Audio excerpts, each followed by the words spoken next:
Hi everybody! So, Sonic the Hedgehog 2 is a movie that just came out pretty recently. I don't know when this video is going up, so hopefully it's not too much later than after I saw it.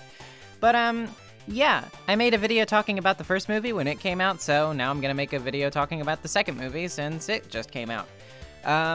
There is going to be a non-spoiler section at the beginning of this video, where I don't talk about any of the spoilery stuff that happens in the movie, and then after that I'm going to have an actual spoiler talk section of the video.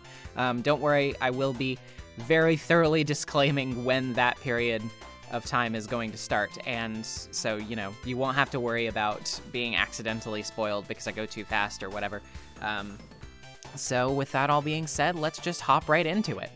So, want to start this off by talking about the story and the pacing. The story was much more interesting, in my opinion, than the first movie's story, which kind of makes sense. I mean, like, the first movie was basically set up, right? It was your average, general audience's video game movie sort of plot. It was very, you know, like, Sonic in the real world. And yeah, that was a little bit, you know, it's not exactly what Sonic fans were looking for, but if you want to get the general audience on board, I mean, I definitely understand that you could argue that even that's not really necessary, like, general audiences will get it. But, I mean, you know, movie makers don't really have a lot of faith in the general audience like that, so if they thought they, you know, had to do something like that to get everybody on board, then, you know, fine, whatever. It was cute enough, it was fine enough, it was executed generally well enough that it could work, but, you know, obviously it had some problems, and it had some things that weren't so interesting about it, but, you know, overall it made for a decently, you know, compelling, well, maybe not compelling is not the word I'd use, but you know what I mean. It was a good enough plot to start with. So now that we've moved on into the second movie and we've already got all of that sort of introduced, we know who Sonic is, we know who Robotnik is, we can just kind of fly right in, and because of that there's way more depth of, you know, video game stuff and lore to attend to in this movie. Honestly, it kind of feels like a lot of that just gets sort of crammed into this runtime, even though it's already like a little over 2 hours long. It's like, yeah, it does feel a little bit at times like they're really cramming that stuff in there. And I feel like that could be a little bit alienating to the general audience, but at the same time, it's like the Sonic fans have been waiting for their movie. This is our movie, you know, so like it feels a little appropriate that we've kind of shifted the focus away from the, you know, like trying to appeal to just your average Joe this time around and just kind of just give the Sonic fans what they want, right? Just give them the movie that they came for, and I appreciate that. That being said, obviously the movie does have a little bit of pacing issues in regards to that plot. Like I said before, you know, some of the lore stuff kind of feels like it gets crammed in a little bit, and other scenes which maybe aren't as important feel like they drag on for just a little bit too long. There's one particular scene in the frozen tundra with Sonic and Tails, where, you know, I'm not going to spoil anything in this section, but, you know, they find a place for shelter, and the scene that ensues there feels like it just lasts a little bit too long for it to be of little to no consequence to the actual plot. A lot of people complain about the human stuff, but honestly, I feel like they actually contributed way more to the plot than, you know, stuff like this. So, you know, it's like you could have just totally cut that out and not much of anything would have been particularly lost. I feel like you could have actually used that time to give more time to, say, Tails. And that's what I wanted to talk about next. I wanted to talk about the newcomers to this plot, which are Tails and Knuckles. Both of them are handled pretty well, but I would say that Tails definitely gets the short end of the stick when it comes to development. I mean, this movie sort of has, you know, it has an arc for Knuckles especially, but it actually still kind of has an arc for Sonic. Sonic went through an arc in the first film, basically where it's like, you know, he's kind of this kid who's hidden away forever and he has nobody to turn to. He has no family unit. He has nobody that, you know, he can turn to and trust. So he learns to kind of, you know, make a friend and have a family and all that stuff. It's really, you know, sweet and poignant. Now it feels like, you know, his arc in this film is not so much about finding that family because he's already found it, and it's more about, you know, taking responsibility and living up to the potential that he has and, you know, really treating his duty sort of seriously. And that's an interesting arc to have Sonic go through, and it parallels Knuckles' arc. It feels like they were kind of trying to do the same thing to a certain extent with Tails to kind of tie the trio in together, but unfortunately, because we have to spend so much time focusing on Sonic, and we have to spend so much time focusing on Knuckles, and then we have to focus on all these other things as well, it just kind of feels like Tails gets left a little bit by the wayside. It feels like there could have just been a little bit more done with him. I can't spoil all the things they do with him in the movie because this is the non-spoiler section, but all I'll say is it feels like they just didn't dip into the pool quite enough. And I would have preferred to see them do a little bit more of that. Knuckles, on the other hand, is absolutely fantastic.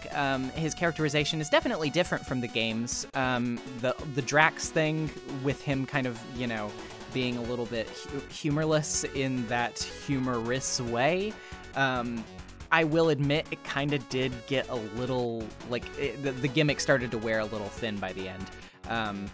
It kind of felt like it was tilting maybe just a little bit too close to the Knuckles is stupid thing, but thankfully, for the most part, I feel like Knuckles was treated with a lot of respect and gravitas, and honestly, he was made out to be a legitimate threat for most of the film, which I really appreciate because, I mean, these days, you know, how do people treat Knuckles? How do people talk about Knuckles in this series at this point? You know, he's basically just become one of the most flanderized characters in the entire franchise. He hasn't done anything important in the games in like over a decade.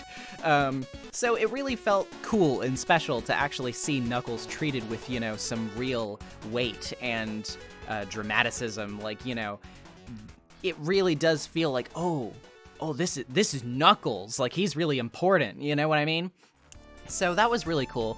I really appreciated that. Honestly, you know, celebrity casting is always hit and miss for me, and the practice is kind of, you know, it's always gonna rub me a little bit of the wrong way. I was really glad that they got Colleen O'Shaughnessy to play Tails in this, but as far as, you know, celebrity casting in the form of Idris Elba as Knuckles, you know, regardless of what I think of the actual practice of celebrity casting itself, I will have to say Idris Elba does a fantastic job as Knuckles. He really brings that kind of weight and power to the role that I think definitely is very emblematic of Knuckles' character, especially this version of Knuckles' character.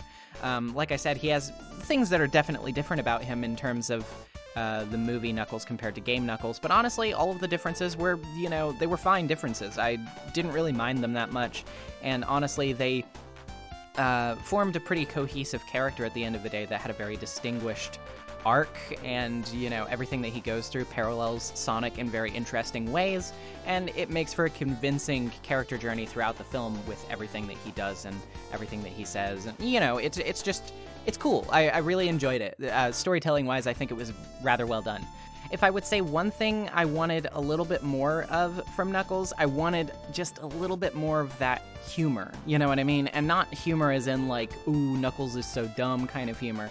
I just meant like Knuckles having more of a humor to him. This Knuckles is very stoic, he's very, you know, pulled back, he doesn't really get jokes for the most part, and I know that that's kind of the thing that they're going with for him, that is the form of humor that they're presenting with his character, but again, it's sort of, it's not a humor that Knuckles is intentionally making himself, you know what I mean?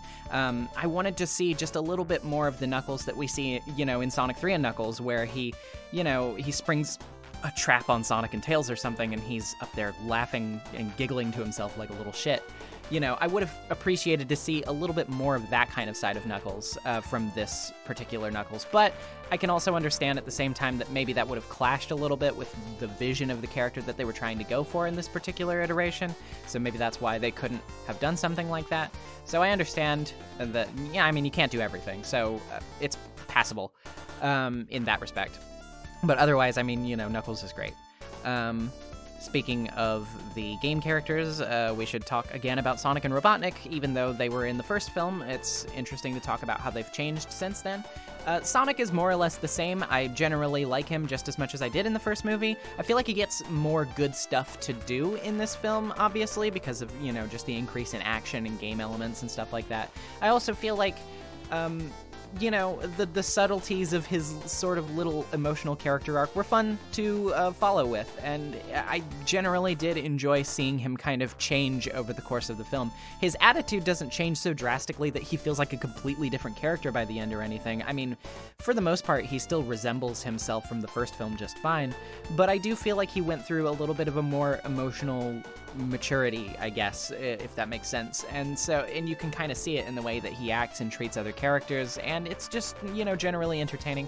Jim Carrey's Robotnik is always going to be a hoot, to put it lightly. I did feel like he was getting a little bit too hammy in some parts in this film, but obviously, I mean, it's a Jim Carrey performance, a very 90s Jim Carrey performance at that. So, I mean, that's kind of what you expect from him at this point. That's kind of what you go in looking to see from him playing a character like this. And honestly, I really get a kick out of the way that he was allowed to at least, you know, amp up the maniacalness and just the overall, like, over-the-topness of Robotnik in this film. In the first one, he kind of had to pull it back just a little bit. Not much, granted. I mean, it's still a Jim Carrey performance at the end of the day. But, like, you know, you can still tell that he had to, like, show that transition. He had to show that character journey. He had to show Robotnik going from sort of like a madman who's self-obsessed to, like, this way more out there, you know, like, cackling mad villain, you know, kind of persona. So it was very interesting to follow up from the end of the last movie where we kind of saw him starting to lose his marbles a little bit to now, like, we really see the extent of what the isolation and the defeat did to him, and now he's much more obsessed with, you know, destroying Sonic and his family because it's now become sort of a grudge thing as opposed to just a general, oh, I just want to study this funky little animal and who cares what his opinion is of that, you know. So yeah, it was very entertaining to see that sort of play out. His relationship with the other characters is always a riot. Obviously, the stuff with Stone is great. Again, his relationship with Knuckles is also really fun. It's different in the way that they bounce off of each other.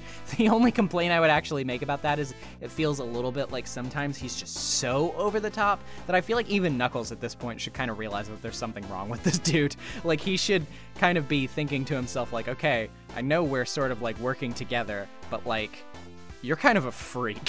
So, but I mean, you know, that's not really an actual complaint so much as it is just a tiny little logic nitpick, and even then it doesn't really matter that much anyway. It's still, you know, believable enough that Knuckles would continue to go along for his own goals, and, you know, because of that, maybe not quite either see all the warning signs or maybe just not really care that much about them.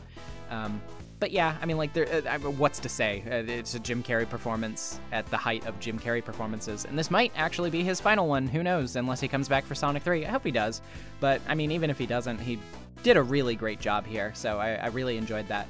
I feel like, also, he just brought a lot more of the, I don't know, like, I've rewatched the first film a couple of times recently, and not that I don't think he had it in that film, but I feel like in this one, he balances the comedic Robotnik and the really menacing Robotnik pretty well. Like I said, even though I think he goes a little more over the top than I would care for sometimes, I feel like when he brings out the actual menace, when he brings out the, like, threatening presence, he does a really good job of establishing, oh no, yeah, this guy is properly scary. Like, yeah, sure, he's goofy, he makes a bunch of weird robots, he, you know, has a funky mustache, and he says a lot of goofy things, you know, but at the end of the day, he is still this really smart, threatening guy that can do a lot of damage if you give him the leeway to, you know, get in there and do his thing. And because of that, I feel like he presents a much more tangible threat to everybody and not just Sonic in this film. And I feel like that definitely adds a lot of dramatic weight, and it definitely makes the climax of the film a lot punchier as a result. Speaking of punchier, I kind of have to talk about the humans for just a second, because everybody really hates the humans for some reason. Well, not everybody, but a lot of, you know, like, most people hate the humans, and they're just like, I totally want them out of the movie. I don't even want them here. Honestly, I never thought that was ever going to be the case, because they were so heavily involved in the first film that you just couldn't cut them out reasonably out of the second film entirely. Like, it just would be so jarring, and it wouldn't make any sense to just suddenly not have them here at all, especially when Sonic's living in Tom and Maddie's house. Like, you can't really do that. That being said, I agree that they probably could have trimmed down on the human stuff a little bit, but honestly, I thought that the human stuff was not bad at all. I honestly enjoyed quite a bit of it. Some of the plot stuff was really, fun and funny. It had some good moments.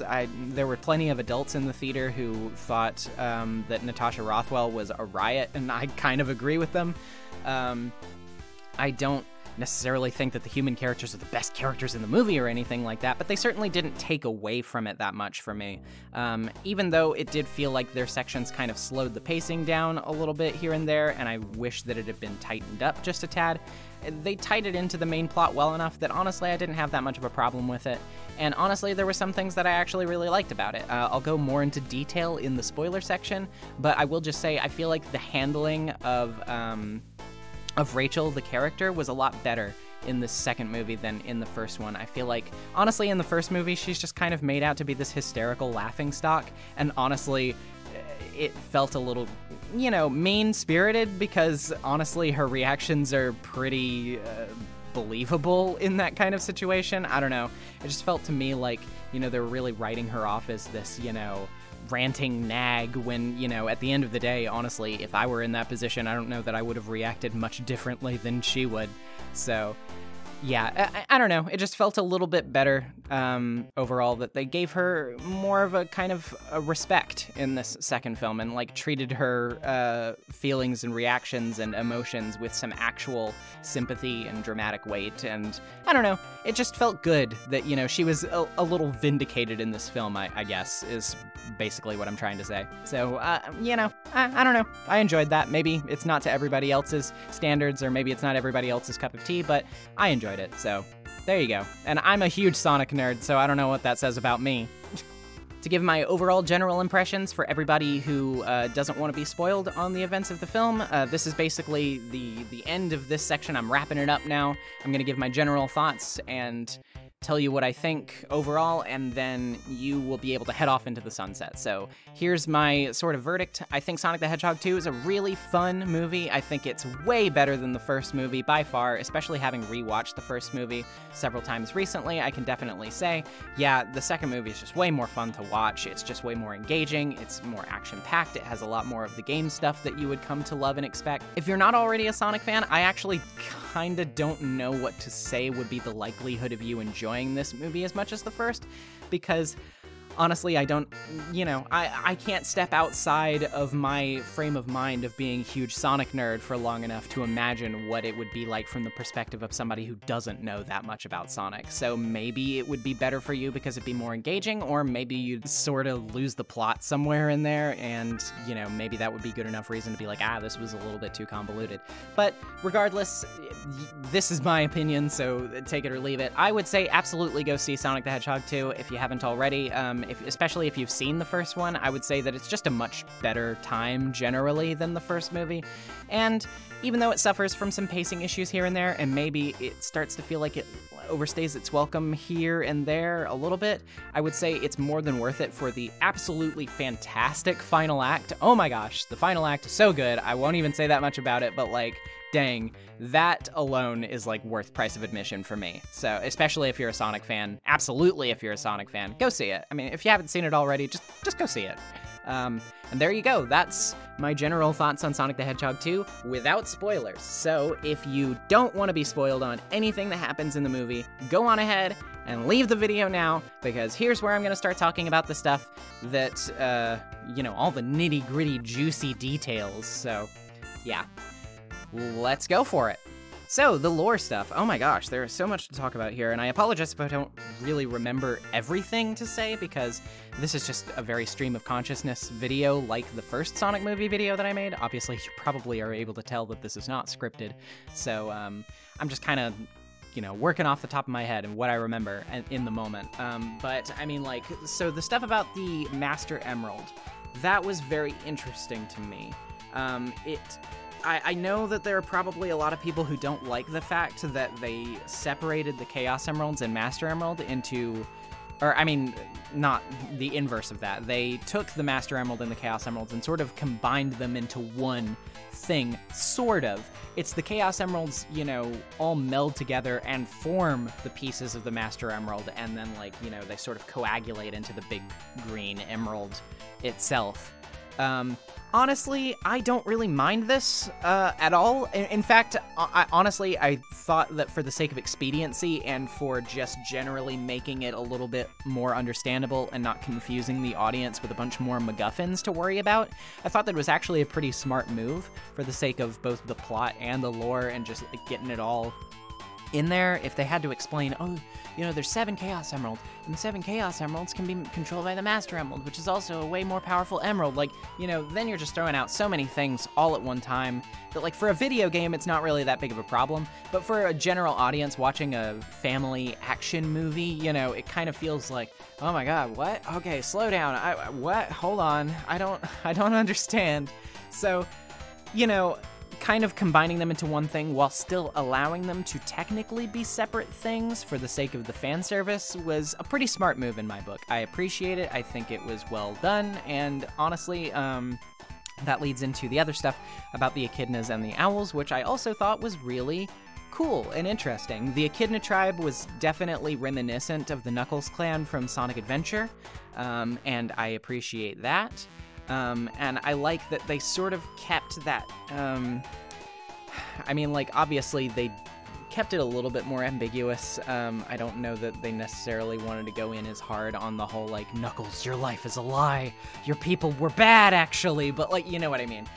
In Sonic Adventure, the whole thing with the Knuckles clan was, it was kind of heartbreaking because it was sort of revealing in this sense that, like, Knuckles has never known anything about his people, and when he finally does learn about them, he learns that they were, like, warmongers that tried to kill little innocent baby creatures and, like, tortured this water god until he got so angry that he murdered all of them. So, yeah, I mean, like, you know, one could say that that was a little bit dramatic for a children's game. But I mean, like, not to say that children can't handle serious topics or anything like that. But I mean, for the sake of a kids' family movie, I do think that, you know, it was, the way they presented it was still pretty good. They didn't show as much, like, overt violence or say a bunch of stuff about murder and conflict and war and stuff like that. I mean, well, they did mention conflict and war to a more subtle degree, but you know what I mean, like, they still managed to, through the conflict with the echidnas and the owls, they still managed to present the same idea of, like, the echidnas have been getting into fights for a really long time over stuff, and they've been seeking out power, and, you know, they communicated the intent of the characters well enough that I think, you know, it got across well. The owls, I know a lot of people kind of think that this is sort of an out-of-nowhere thing. Like, you know, oh, what's up with the owls? Like, that doesn't make any sense. But honestly, I think this was actually a pretty cool choice. If you'll remember, some people have pointed this out already on social media, so this isn't like a me thing, like, you know, oh, I'm so smart because I noticed this before anybody else. I honestly didn't notice it until somebody else brought it up. But, you know, there's a lot of owl iconography littered throughout the first couple Sonic games, especially in Sonic 1, in the Labyrinth and stuff. So, I mean, like, it feels kind of cool to sort of dig into those roots of Sonic mythology and try to make something out of it. Obviously, this has been pointed out on social media as well, the part where Sonic and Tails are in the little temple looking for the compass, and they sort of find these ruins with the owl statue, and it has a sort of like secret padlock code thing of symbols. The symbols are actually Babylonian symbols that were featured in Sonic Riders, because, you know, the Babylonians are birds, and so, you know, Tyson Hess confirmed that that was, like, you know, just a cool little cheeky tie-in to be like, hey, maybe the owls were also, like, Babylonian. So that's really cool. I generally appreciate that sort of tying in of lore and concepts and stuff, and I just think that's really neat, honestly. Obviously, they're not going to make a Sonic Riders movie or anything like that. I highly doubt that that's going to happen, but can you imagine? Can you imagine with me for a second the conversation between movie Sonic and Jet? Oh gosh, I can't even imagine it. It would be really, that would be really interesting. But yeah, I mean, like, just the way that the Emerald works, the way that the conflict works, it was really cool. I generally thought that the whole Knuckles backstory thing tied it very well into Sonic's stuff, because, you know, they both lost a bunch on that day, and, you know, they both have this sense of responsibility, and they both want to perform well, and they both want to, you know, become the person who they think they're supposed to be. And it's really cool to see them parallel each other in these ways. That makes for a really gripping and interesting character dynamic, especially by the end when they become friends with each other. I really appreciated that. I will say, I was a little skeptical at first when I realized that Knuckles was not going to be the guardian of the Master Emerald, and we weren't getting, like, you know, the floating island and stuff like that. I know that it's like, that feels like so fundamental to Knuckles' character, and even now, I still kind of struggle with the idea of it a little bit. I'm like, but like, that's who Knuckles is. That's like his whole thing, right? But at the same time, I feel like what they did with Knuckles was really good, and maybe worth sacrificing those elements of his character. I mean, it's a different continuity anyway, so it's like, you can play around with that sort of stuff. You can, as long as it feels true to the spirit of the character, and you are doing something interesting with it, then I think you can afford to shift things around like that. But at the same time, it's like, you know, it becomes a question of how much can you shift around before it stops feeling like it is actually the character. In this case, with Knuckles, I think that they did a decent enough job actually doing that, so I'm pretty okay with it. But yeah, I mean, like, you know, the fact that he wasn't the guardian and that he was just searching for the emerald was like, oh no, okay. Also, actually, let me jump around a little bit and say that by the end, when they do, you know, they make the new pact, the new order to watch over the emerald, I thought that was cute and that was cool, but part of me kind of was hoping, like, when I saw the trajectory that they were going through, I was actually kind of hoping that they would be like, Knuckles, you searched for the emerald, and honestly, you're really responsible and cool, so maybe you should guard it. And then he'd be like, I will be the guardian of the Master Emerald. Like, I don't know, I just think that would have been cool, right? Like, it would have been cool if it looped around and we got to see Knuckles accept the position of guardian of the Master Emerald. I don't know. That was just an idea that was rattling around in my brain. Obviously, that's not what the filmmakers were going for, but it was something that I was thinking could have been cool. But, I mean, what they ended up doing was okay as well. Speaking of characters, let's talk about Tails again, now that we can actually get into stuff. I mean, not that there's that much more to say, but, you know, just kind of elaborating on what I said in the non-spoiler section earlier. I feel like they could have done more to sort of expound upon Tails' background, especially. I know that there's the prequel comic, which, you know, has some really good stuff. Admittedly, if you haven't read it already, then you definitely should. You know, it provides an interesting bridge between the films and, you know, offers a look at some other extended lore stuff from the movie universe, which I found really interesting. But that being said, I kind of wish that, like, you know, for example, in the scene where Tails and Sonic are talking about Tails' background, and he's like, I come from, you know, this planet, blah, blah, blah, and, you know, when I was there, everybody used to make fun of me for being a freak, for having these tails, and, like, you know, I never thought that I would amount to anything, or blah, blah, blah. You know, I've never had a friend before. I feel like it would have been a little bit effective to maybe, I don't know, like, show this sort of, like, short, it wouldn't even have to be, like, that long or anything, but you could show, like, a short, like, vignette kind of, like, flashback type thing of, like, younger Tails in his village, like, getting bullied by other, you know, people, like, fox people or something, I don't know.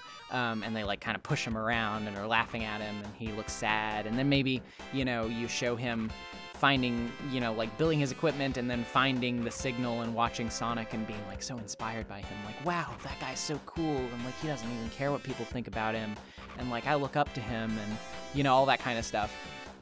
So it would have made it a little bit more poignant to both show their friendship, and I think it would have tied the three together in a more concrete way so that it would have been a little more meaningful, you know, that moment towards the climax of the film where everybody, like, all three of them are standing on a moment. Like, that would have been, I think it would have just made that moment a little bit more poignant, a little more hard-hitting, because clearly that's kind of what they were going for, like, paralleling the three in different ways.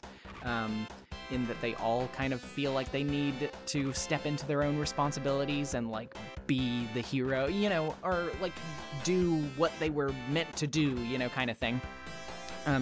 So I think that would have been a little more effective if they had done something like that. But again, it's not that big of a deal. It's just, you know, overall I would say that Tails probably was the one that needed more time in the oven than any other character. But, you know, even still, I enjoyed seeing Tails. So there you go. Okay, so who I'm gonna talk about next? Sonic and Robotnik again. Sonic's arc, like I said before, is really good. I really enjoy it. Honestly, I don't know that I actually have that much more to say about Sonic. In terms of Robotnik, do I have anything more to say about him? Other than the fact that when he was flossing, I cringed back into my own spine. It wasn't actually that big of a deal. It's like, every time they make these, like, modern video game references, I'm like, oh god, what is it gonna be next time? And, like, you know, oh great, the Winter Soldier thing was like, alright. I've heard it so many times by the time the movie came out that it ceased being funny. I'm half anticipating that, like, I might as well just, you know, say this. If you're watching the spoiler section, then it's not like you're waiting around till the end to be like, oh, I still don't want to know what the post-credits was. Anyway, so we all know that the third movie is going to have Shadow in it, right? So I made a tweet about this.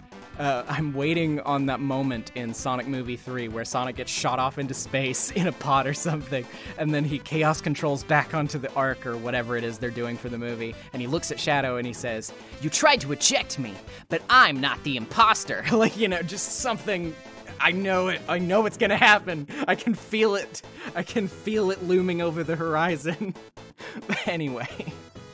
Yeah, I mean, I guess I actually don't have that much to say about Robotnik either, because I kind of already said everything I needed to. Like I said, I really enjoy the balance between his funniness and his menacingness. I will actually say, when he gets powered by the Emerald, that was a pretty cool thing, because obviously, I mean, Eggman in the games has never tried to actually power himself with the Chaos Emeralds and Master Emerald or anything, which I can understand why, because I can only imagine what kind of goofy super form, like, you know, cartoony Eggman would have, like with a golden mustache or something. I just think that'd be a little too ridiculous for a Sonic game, right?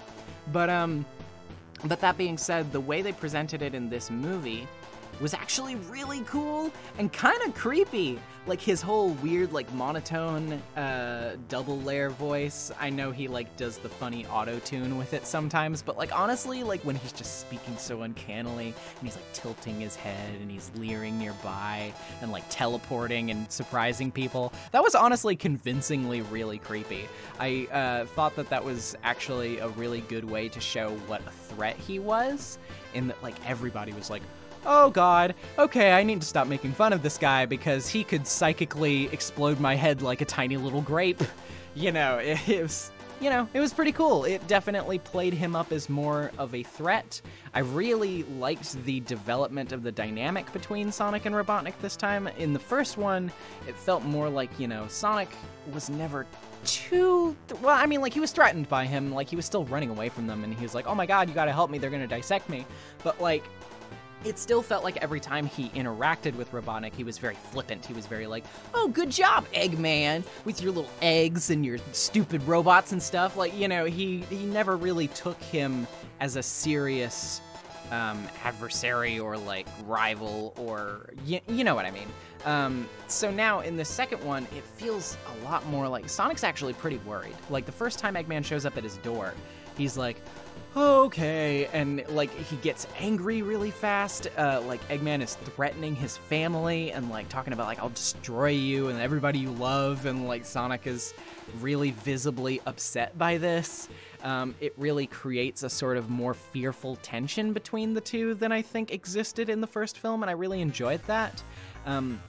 And it also, like, by the time it was coming close to the end, it really felt like they had actually solidified their relationship as, like, true, like, enemies with each other. Like, I was really feeling that classic Sonic and Eggman dichotomy going on. Like, they felt like proper, you know, foils to one another, in that like they had been fighting for a while, and you got a sense of their dynamic from that and the way that they talked to each other and treated each other. There's this one part in particular which I really, really like, in terms of the menacing Eggman vibe, where when he's running away from the Death Egg robot and it's sort of bearing down on him, and it cuts to Robotnik, and he's talking about, like, you know, my ideal world where, you know, everybody works for me and they're all, you know, slaves and they work on my machines. And then he says, you know, like, what was it? I'm sort of paraphrasing because I can't remember the exact wording, but, like, you know, he says all that, and then he says, you know, for the record, you won't be there. And it's just like, okay, oh yeah, he definitely wants to kill you, bro. He wants to, like, extinguish your existence. And like, of course, obviously the part where he's gonna, like, literally drop the foot on Sonic and Maddie and Tom all at the same time and just, like, completely murder them is like, yeah, that's pretty scary. But again, it just reinforces their dynamic so well. I think it was really well handled, and oh my god, okay, we have to talk about Supersonic for a second. I know I have to talk about the humans again in a second, but let me just get this out of the way. Supersonic is so cool. Oh my god. Seeing that on the big screen was like the most cathartic moment of my entire life. That was like the culmination of my childhood happening right in front of my eyes. Seeing Supersonic bust up that Death Egg robot on the big screen, man. Oh, I can't describe the joy of that moment. It was so cool. It was so well handled. The visual effects were great. The moment where, like, you know, when Robotnik kind of puts his hand behind his back and he's like, you know, tries to surprise punch, and then Supersonic just catches it with one hand and freaking smashes the whole arm in one, like, little squeeze. It's like, oh, bro, this is so cool. There's literally nothing more cool than this. I just 10 out of 10 scene, absolutely amazing. I honestly, though, I will have to say, I don't know how I feel about the part with, you know, when Supersonic is staring angrily at Robotnik and he goes, you know, I did some things, you did some things. There are good people on both sides. I'm like, did we really just make that reference? If you don't know what I'm talking about, don't worry about it. But if you do know what I'm talking about, you understand why I'm like, I can't decide if this is funny or if it's like, did you really have to go there? You know what I mean? It's like a little, okay, all right. I guess we're doing that. That's fine.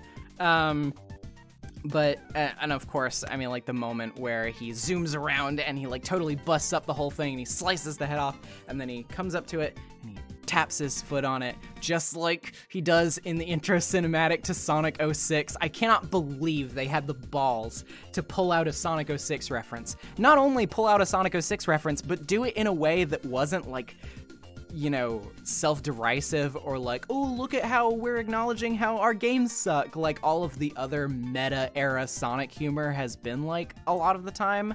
I really appreciate that they actually were able to make a cheeky little reference to the most historically unpopular Sonic game of, like, all time, and do it with this sort of cute irreverence of like, yeah, you remember that, don't you? And you love it. You're loving it right now. This thing from that game that you hate, you're loving it right now. I just, you know, I appreciate that kind of confidence, don't you? But yeah, oh god, that scene is so good. It's so good. I really appreciate, by the way, that, like, Sonic takes that serious demeanor for a second where he just really becomes like this, you know, he's just all badass and full of rage, and he's just like, no more jokes. I am about to end you.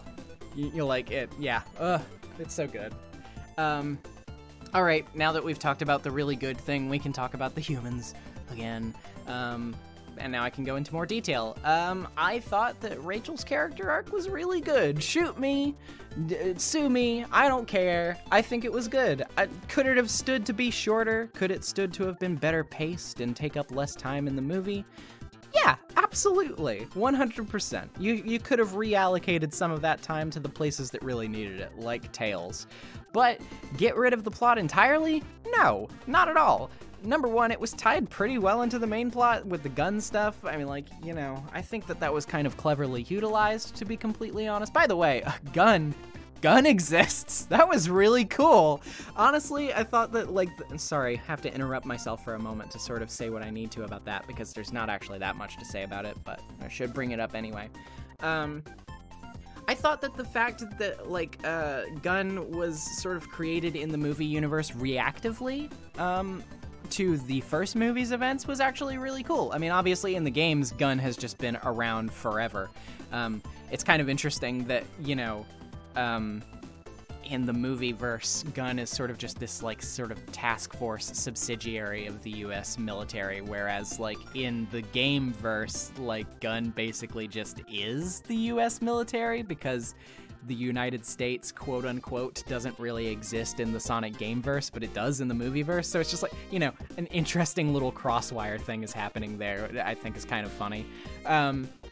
But that being said, yeah, I mean, like, making it in response to all the damage and stuff caused by the fight between Sonic and Robotnik is actually kind of acknowledging some continuity between the movies, and, like, in an interesting way. And the fact that they actually made me feel legitimate anger towards the Olive Garden man, like me being like, no, don't you take Tails off in that cage, don't you take Sonic, my sweet boy, away from his family, I hate you. Like, that was actually very impressive, and I appreciate the effort, and I think that the way Gun was worked into the plot was really cool. That being said, anyway, going back to Rachel, I thought that the way that she was just kind of made into a laughingstock in the first movie was pretty mean-spirited, and honestly, looking back on it, like, that combined with the sort of obnoxious, like, forced, like, oh, look at him, he's so virtuous because he's a cop thing was just kind of like, yeah, okay. Yeah, I mean, I expect this from family movies. It's not like it's the worst problem in the world. It's not going to make me hate the movie or anything like that, but it was kind of obnoxious. So that being said, the fact that they kind of pulled back and kind of gave her an actual sympathetic plot line and sort of gave her something to do and made her more likable and gave her a lot of really good jokes. I especially think of, like, that point where they're sneaking by and they're trying to get by the Gun agents undetected, and she, like, reaches up for the drink and, like, starts sipping on it. I thought that was really funny. I mean, like, all of the adults in my theater were, like, hooting and hollering every single time she was on screen. They were laughing at everything, like, all of her jokes. So honestly, I mean, you know, again, sue me if you didn't like the Rachel parts, if you thought that they were unnecessary. I thought that they were fun. I enjoyed them, so there you go. But yeah, I don't know. That, to sum it up, basically, I just like that she was treated like less of a laughingstock and that she was actually given a really significant, well, maybe not really significant, but I mean, like, you know what I mean, like, she was actually given an arc. She was given something to do. She was giving a utility to the plot, while at the same time still having her own story that wasn't undermined by just being in service to somebody else's. And, you know, she had her moment in the spotlight to actually be a sympathetic and enjoyable character that wasn't just treated like some, you know, naysaying shrew or anything like that. So, you know, I really enjoyed that. Okay, what else? I guess that, I mean, I could talk about the pacing again, but like I said, I mean, you know, there's really not that much more to say about it than I already said. The story in general, yeah, the story could have been, with a little less rhyme and reason than should be expected, but at the same time, all of the scenes were so fun, and, like, the landmarks were really cool when they were game-related that I just couldn't find myself caring that much. The labyrinth scene in particular was so cool. It was so cool to see it represented on the screen the way it was, not because it was like, oh, I recognize that from the video game, but, like, the way it was realized in the movie space, the way it was depicted was, like, it was really cool. It was cool to see Labyrinth rendered in such an interesting, true-to-life kind of way, you know what I mean? Like, when I think about what would Labyrinth Zone look like in a movie, then, like, you know, it's perfect. Like, I can't imagine a better way to do it. And of course, like, all of the scenery is gorgeous. All the special effects are so good. Like, the Master Emerald just looks freaking fantastic. It looks like a big old Gatorade rock candy or something.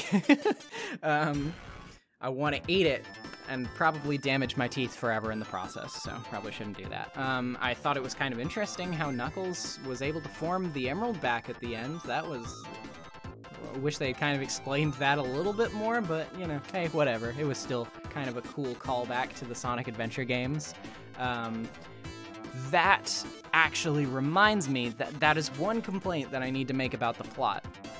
And maybe it will be resolved in the next movie. Maybe they're just saving the explanation for something else. More likely, though, I think it's just kind of one of those things that they kind of just forgot to address and maybe couldn't. Was that, you know, they talk about in the flashback to the conflict between Knuckles' Echidna tribe and Longclaw. They talk about how, like, you know, Knuckles is like, I lost everything that day, and Sonic is like, I lost everything too that day. So it implies, obviously, like, well, I think Knuckles says too that he is the last of their warriors. Correct me if I'm wrong. But, you know, so, like, the implication is, I mean, obviously we knew Longclaw was dead. We've known that she's been dead for a long time. And it was already also confirmed again in the prequel comics. So, like, yeah, she's deader than dead. We know that. So, but we didn't know beforehand that, you know, all of Knuckles' clan is also dead.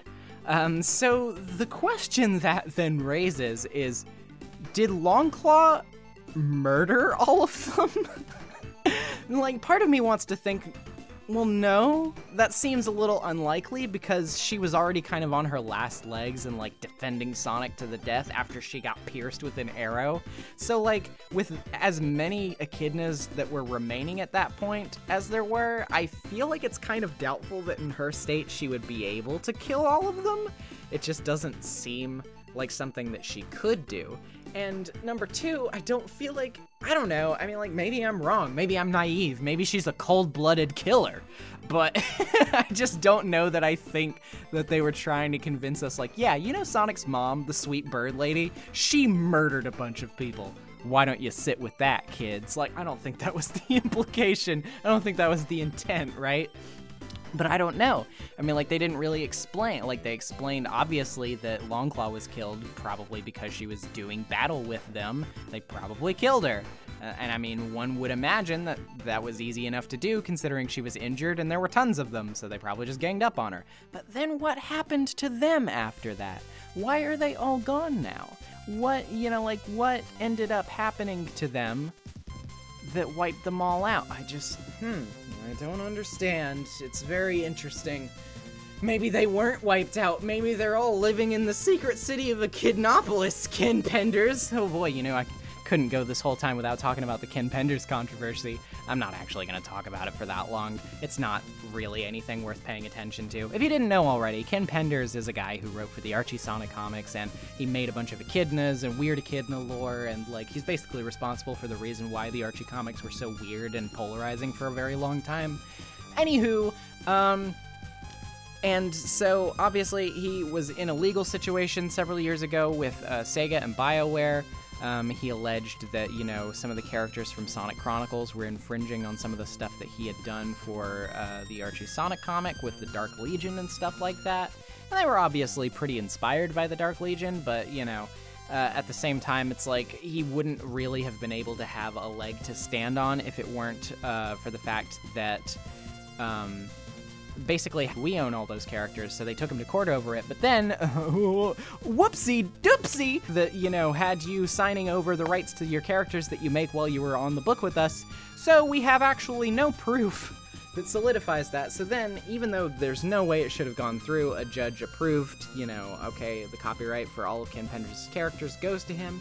And he didn't say you can't use my characters anymore, but he was like, you should pay me if you want to use my characters. And of course, at that point, Archie just like was like, ah, crap, we've screwed this up so bad that, like, honestly, at this point, it's just, it would be more prudent to just reboot the entire continuity of the comic at this point to avoid having to account for all of his characters and concepts. So, yeah, that's a whole thing. Now, anyway, so now Ken Penders, who has not seen the movie, by the way, at least as of me recording this, maybe he'll go see it, I don't know, but who has not seen the movie, was told secondhand by people that Knuckles has a dad in this movie, which is a totally unique concept that only he has ever thought about, obviously. So now he's like, they're infringing my character, Locke the Echidna from the Archie Sonic comics, even though Locke and Knuckles' dad in the movie are literally nothing alike. They don't even look similar to each other.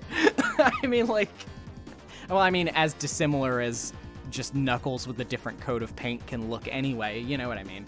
But, like, they're not even remotely the same character. He claims that, like, the great Echidna with, you know, the Master Emerald power in that one flashback is obviously supposed to be Enerjack from the Sonic comics, but again, they're not really that similar at all. Maybe they have a couple of visual similarities, but in terms of, like, actual plot,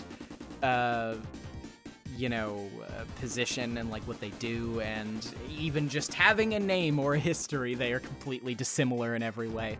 So honestly, I mean, I'll be completely honest with you. I think Ken Penders is always just trying to be as relevant as he possibly can, so he just fishes for Sonic fans' attention like no other. And he'll do like, he'll do things like that get people riled up to get them to pay attention to him and talk about him. But if you ask me if I actually thought he was really going to approach Paramount legally over this, I can't say that I actually expect him to do it. I'd be very surprised if he did. And if he does, I don't anticipate that it's going to go very well for him. So there you go. That's my 2 cents on that whole train wreck. Anything else I had to say about the plot? I guess not. If I really think about it, nothing's coming up. Obviously, maybe I'm gonna remember something 5 minutes from now after I finish recording, and then I'm gonna be like, ah, crap, I should have put that in there. But, at the moment, nothing really springs to mind, so, yeah. Alright, well, I guess that basically leaves only the post-credit scene to talk about now, and boy, what a post-credit scene that was, right? So, I already went into this movie spoiled on the fact that the post-credit scene was going to show Shadow, right?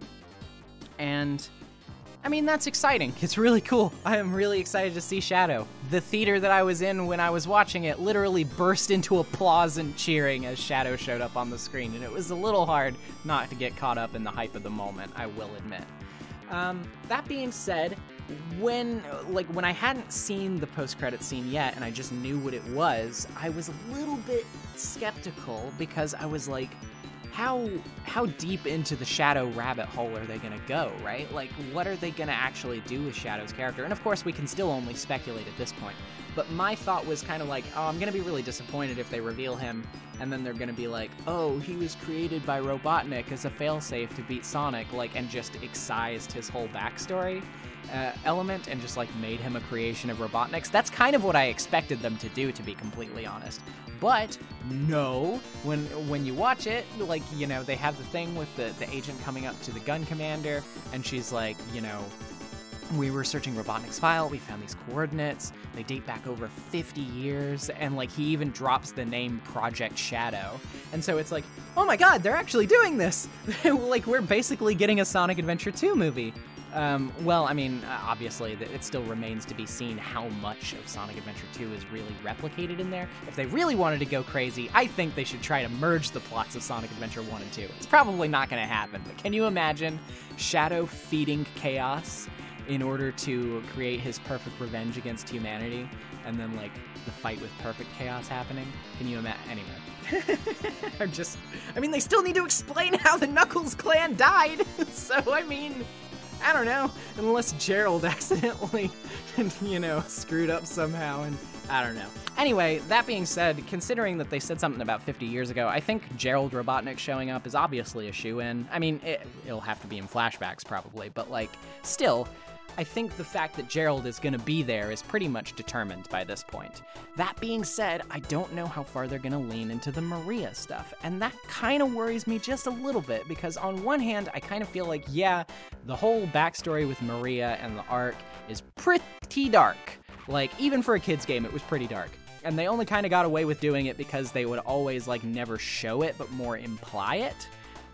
Well enough that you could definitely gather what was going on and what had happened, but, like, they never directly showed the carnage and the violence, and really they never even directly said you know, the very obvious part out loud that, like, oh my god, this military cover-up operation that the government did killed a bunch of innocent people and slaughtered a child. Like, you know, woo, that's pretty heavy. So, for the family fun-tastic Sonic movie franchise, I don't know if I expect that to actually make its way in there.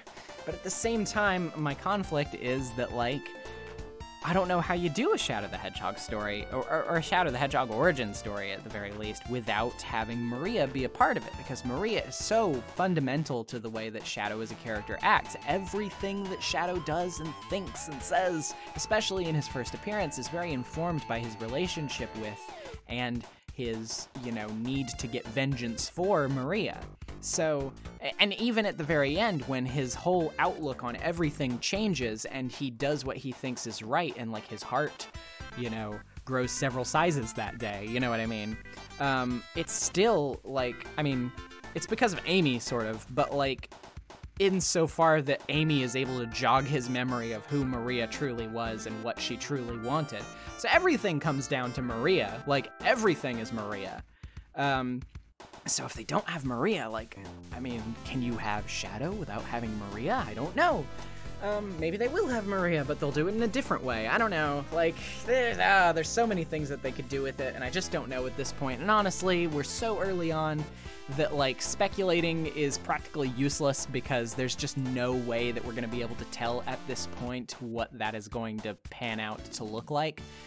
But there are so many possibilities that I'm cautiously optimistic, but sort of excited to see what they do with it. And if they do change it up like they did with Knuckles in this movie, I'm interested to see the ways they do. And whether or not I'll like those differences or approve of them. Well, I mean, approve of them. Like, they need my approval. No. Send it back to the drawing board. Marcy doesn't like the movie. You gotta redo the whole thing. No. But yeah, I'm interested. I'm excited. And obviously the Knuckles TV series is going to be cool too. Maybe they'll elaborate a little bit more on the echidna lore in that. You're going to have to wait for that second Penders lawsuit, baby! But anywho, yeah, I guess that really sort of wraps it up. There's nothing else that I really have to say about this movie other than that I really enjoyed it. There were, you know, obviously imperfections, like every movie has, especially kids' video game movies, but like, I mean, if you really want my honest opinion, I think this is probably the best video game movie of all time. I'm not even joking when I say that. And yes, I've seen plenty of good ones. I really like Detective Pikachu. I really like the first Silent Hill movie, despite the problems that it has. But, I mean, for my money, if there was only one video game movie that I could watch again for the rest of my life, it'd probably be Sonic 2. Not gonna lie, it would probably be this one. Unless Sonic 3 turns out to be even better, in which case I might have to switch it over to that one. But we'll just have to see when that comes out. Review for the future. Yeah, so those are my opinions on Sonic the Hedgehog 2, the movie. Obviously, if you stuck around this far and you haven't seen it yet, then what are you doing? You just spoiled the whole thing for yourself. I can't believe you would do this. But also, go see it. Like, it's great. Go see it.